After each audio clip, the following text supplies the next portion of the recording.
Hello and welcome to the second episode of volume one of the book, Deivathin Kural. And the topic for reflection today is Advaitam. And it is, in fact, going to be the topic for reflection over several episodes that are going to follow this episode, because there are several chapters on Advaitam that the Paramacharya discusses in volume one. Adi Shankara Bhagavad Pada says that the Jivan and the Brahman are one and the same. In a sense, this could be construed to mean that we ourselves are God. And in fact, this is one of the reasons why Advaitam generally gets a bad rap. Let us consider what Hiranyakashipu said. Hiranyakashipu made the startling claim that he was the one God who should be worshipped. And then it required God to incarnate as Narasimham to tear Hiranyakashipu to pieces and show who really is God. So when Shankara says that all of us are gods, did he actually mean it in the sense of how Hiranyakashipu meant it? Definitely not. The difference between the two claims is that while Hiranyakashipu claimed that he was God and that there is no other God, Shankara approaches this from the point of view that there is nothing in this world that is not God. That is, everything that we see that is imbued with divinity. Nothing that is not animated by the essence of God. And divinity pervades and permeates everything in this world. It's important to understand that Hiranyakashipu's claim is born out of arrogance and ego, where he claimed that no God existed other than himself. Shankara's postulation comes from the complete sublimation of the ego and the cessation of the idea of I, me, and mine. When the Jivatma dissolves the last bit of its arrogance and ego and becomes one with that vast Brahman that we speak of, then it loses the last bit of its identity and becomes indistinguishable from that Brahman. This is what Shankara meant, and this is the very essence of Advaita Siddhanta. When the water in that udruni, the small spoon that we used during Sandhya Vandanam, when that drop of water is dropped into a large vessel filled with water, will we be able to separate the droplet from the water in the vessel? This is exactly what Advaitam speaks of. Your sense of I exists so long as that droplet remains in the udruni and is separate from the vessel filled with water.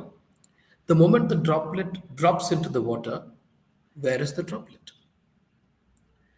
The Paramacharya goes on to make a very lucid and cogent argument in support of Advaitam when he says, if we are not the Brahman, then it stands to reason that we must be something other than Brahman, which would mean that the Paramatma, the Supreme Being, is also one among many, and therefore, as a corollary to that, it would further mean that all that we see around us came into existence in a manner unrelated to the Paramatma.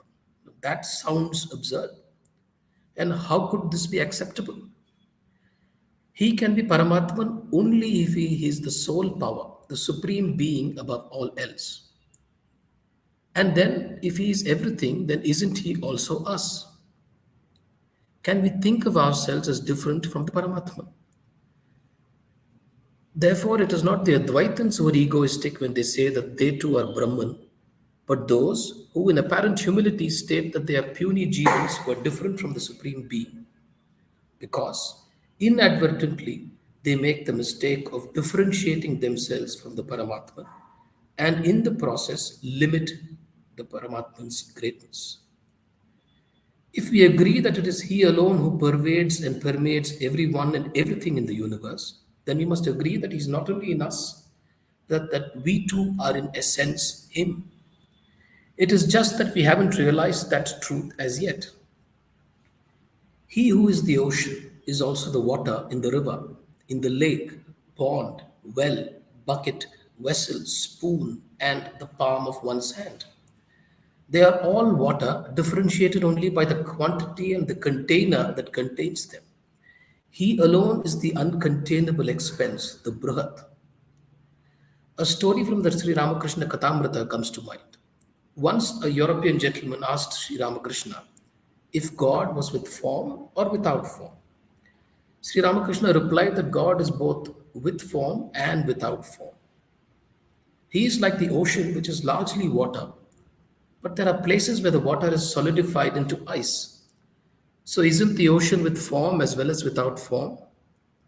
When the cool breeze of bhakti blows, the Paramatman appears to us with form, like the chunks of ice and glaciers that we see. Then again, when the heat and tejas of jnana rises, then he melts into the formless water. And therefore, he is with form as well as without form. It is he who has diversified into the many jivas. It is his design that each jiva will go through the cycle of birth, death, and then birth again. His design of good and evil, and so on. When the same jiva finally manages to transcend the limitations of its limited material existence and experiences, then that jiva is able to perceive and experience the vastness of the Supreme. And in that experience, the jiva becomes one with the Supreme. It is the one that is diversified into the many and appears to be apparently different. When the supreme realization of the absolute dawns on us, then the many converge into the one. As long as the mind remains unsteady, unstable, and wavering, we will continue to see the duality in all things.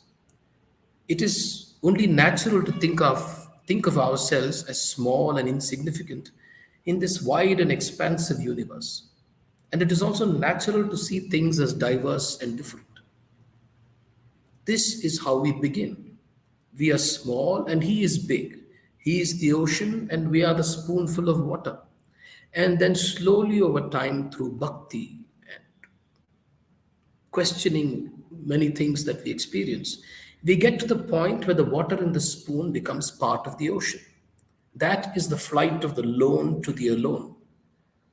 It could happen now or it could happen after several thousand births. That is not for us to worry about. There is a story of how Hanuman responds to Rama's question of how Hanuman sees Rama. So, when Rama asks Hanuman, "How do you see me?" Hanuman responds with, "When my identity rests in the body, I am your eternal servant who serves your every need completely. When I identify with the soul, then you are the whole, and I am but a small part of that whole. However, when I realize who I really am, then you and I are one, and all differences between us vanish." Some say that this conversation occurs in the Ramacharita, some in the Advaitam Ramayana, and I'm not really sure. And it could likely be even an apocryphal story, but that is not important.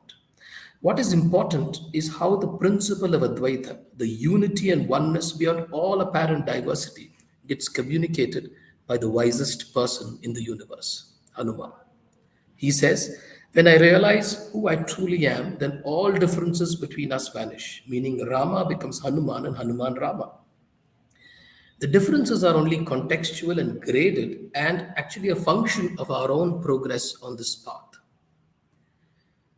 The Paramacharya also speaks of the monkey mind, which too is given to us by Bhagavan himself. This monkey mind cannot be destroyed in one go, meaning it is not easy to let go of the mind or bring it under control instead of the mind controlling us, which is how most of us are. This is the great difficulty. It is the mind that directs us and controls how we act. The famous entrepreneur and angel investor Naval Ravikant captures this beautifully when he says that, and I'm paraphrasing here, "It is not so much that we desire a free mind as much as we desire freedom from the mind." And that is exactly what Advaita aims to achieve and give to each one of us. Now, this monkey mind of ours holds on to the decaying fruit, which is our body, with both hands and doesn't let go. It refuses to see the eternal fruit that never decays. And the Paramatman, which is the Paramatman, the eternal fruit that never decays, is the Paramatman. And this Jivatma continues on its journey in the material world. If only this monkey mind realizes that there is this eternal fruit that it should actually hold on to, only then will it release this decaying fruit of the body. It is therefore all efforts. Therefore why all efforts, including puja, samskaras, sadhana, meditation, japa, and so many other things, are all directed towards this goal, the realization of that eternal fruit of the Paramatma, which is available to us, but which we do not see. This requires constant and consistent efforts and the discharge of our dharma, our swadharma. This realization could happen in an instant or it could happen after several thousand years. But we have control only over our actions, and that is what we must focus on. This is a process of evolution, a gradual evolution into higher and higher realms of reality, where the body consciousness and the ego are sublimated in the realization of the supreme truth of who we really are. The duality that he is the Paramatman and we are the Jivatman will dissolve, and we will attain the Advaitic state of oneness. This is the state that the sage Arunagirinatha refers to as the state where you are me and I am you. Or, in other words, if I am not, then you are not as well.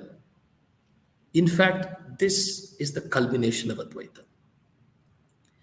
This concludes this chapter, which is the third chapter in Deivathin Kural, and also concludes episode 2 of this podcast. Thank you.